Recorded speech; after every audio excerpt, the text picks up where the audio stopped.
Deepika madam ಬಗ್ಗೆನೂ ಕೇಳಲ್ಲ, ನಾನು ನಿಮ್ಮ ಬಗ್ಗೆ.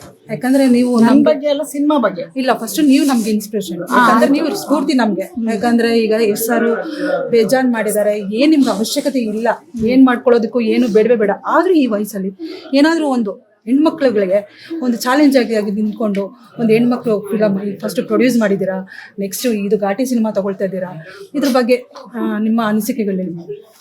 ಏನು ಹೇಳಿಲ್ಲಮ್ಮ, ಎಲ್ಲರೂ ಹೇಳಿದ್ದೆ ನಾನು ಹೇಳ್ತಾ ಇದ್ದೀನಿ, ಅವಾಗಿಂದ ಹೇಳ್ತಾನೆ ಇದ್ದೀನಿ. ಅದೇ ಒಂದು ಸಿನಿಮಾ ಮಾಡ್ತಾ ಇರಬೇಕಾದ್ರೆ ನನಗೆ ಈಗ ಡಿಸ್ಟ್ರಿಬ್ಯೂಷನ್ಗೆ ಹೋಗ್ಬೇಕು ಅಂತ ಮನ್ಸು ಬಂತು. ಡಿಸ್ಟ್ರಿಬ್ಯೂಷನ್ ತಗೊಂಡ ತಕ್ಷಣ ಈ ಸಿನಿಮಾ ಆಫರ್ ಬಂತು. ಅದನ್ನು ನಾನು ಇವಾಗ ಇಮಿಡಿಯೇಟ್ ತೊಗೊಂಡೆ, ಮತ್ತು ಡೇಟು ಹತ್ತಿರ ಇರೋದ್ರಿಂದ ರಿಲೀಸ್ ಮಾಡ್ತಾ ಇದ್ವಿ ಅಷ್ಟೇ. ಓಕೆ ಮ್ಯಾಮ್, ಈಗ ಮನೇಲಿ ಕೂತಿರ್ತಾರೆ ಹೆಣ್ಮಕ್ಳು, ಈಗ ಆಯ್ತು ಮನೆ ಆಯಿತು, ಫ್ಯಾಮಿಲಿ ಆಯಿತು, ಊಟ ಆಯಿತು, ತಿಂಡಿ ಆಯಿತು, ಈ ಥರ ಈಗ ಎಷ್ಟೋ ಇರುತ್ತೆ.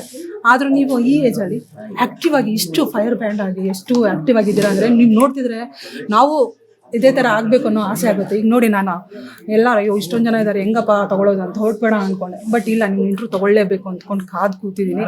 ಒಂಥರ ಸ್ಫೂರ್ತಿ ಆಗುತ್ತಮ್ಮ ಹೆಣ್ಮಕ್ಳಿಗೆ ಈ ಏಜಲ್ಲಿ ಏನು ಯಾವ ಥರ ಆ್ಯಕ್ಟಿವ್ ಆಗಿರಬೇಕು ಅಂತ ಹೇಳಿ. ಅಲ್ಲಮ್ಮ, ಈ ಏಜು ಆ ಏಜ್ ಏನು ಬರಲ್ಲ, ಮನ್ಸಿರ್ಬೇಕು. ಮನ್ಸು ಮುಖ್ಯವಾಗಿ ಕೆಲಸ ಮಾಡೋದು. ಏಜು ಅನ್ನೋದು ನೀವು ನಾಳೆನೂ ಏನೋ ಆಗ್ಬೋದು. ಚಿಕ್ಕ ವಯಸ್ಸವರು ಸತ್ತೋಗ್ತಾರೆ, ವಯಸ್ಸಾದವರು ಸತ್ತೋಯ್ತಾರೆ. ವಯಸ್ಸಾದವ್ರಿಗೆ ಸತ್ತೋಗಂಗೆ ಇದ್ದಿದ್ರೆ ನೀವು ಹೇಳಿದ್ದು ಅನುಸರಿಸುತ್ತೆ. ಎಲ್ಲ ವಯಸ್ಸಲ್ಲೂ ಎಲ್ಲರೂ ಮಾಡಬೇಕು ಅಂತ ಅವ್ರಿಗೆ ಬರಬೇಕು. ಅದು ನಾವು ಹೇಳಿ ಮಾಡಿಸೋದಲ್ಲ, ಅದು ಅವ್ರವ್ರ ಹುಮ್ಮಸ್ಸು ಅವ್ರವ್ರಿಗೆ. ನನ್ನ ಹುಮ್ಮಸ್ಸು ಹಿಂಗಿದೆ. ನಾನು ಯಾವಾಗಲೂ ಮನೇಲಿ ಕೂರಲ್ಲ. ನಾನು ಮನೇಲಿದ್ರೆ ಏನೋ ಕೆಲಸ ಮಾಡ್ತಾ ಇರ್ತೀನಿ, ಬಟ್ಟೆ ಒಗಿತಾ ಇರ್ತೀನಿ, ಪಾತ್ರೆ. ಅದು ನನ್ನ ತಾಟು, ಬೇರೆಯವ್ರ ತಾಟು ನಂಗೆ ಗೊತ್ತಿಲ್ಲ.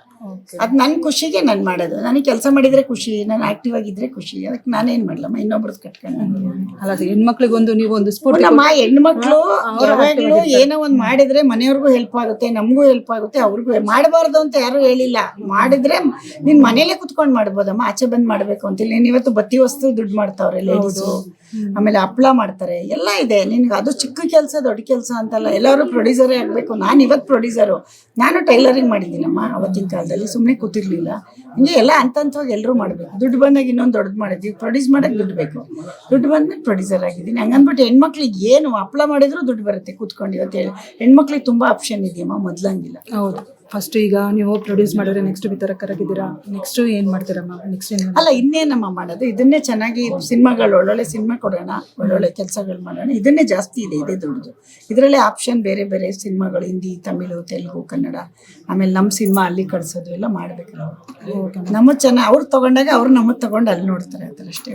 ಓಕೆ ಮ್ಯಾಮ್, ನಿಮ್ಮೆಲ್ಲ ಪ್ಲ್ಯಾನ್ಗೆ ಸಕ್ಸಸ್ ಆಗಲಿ.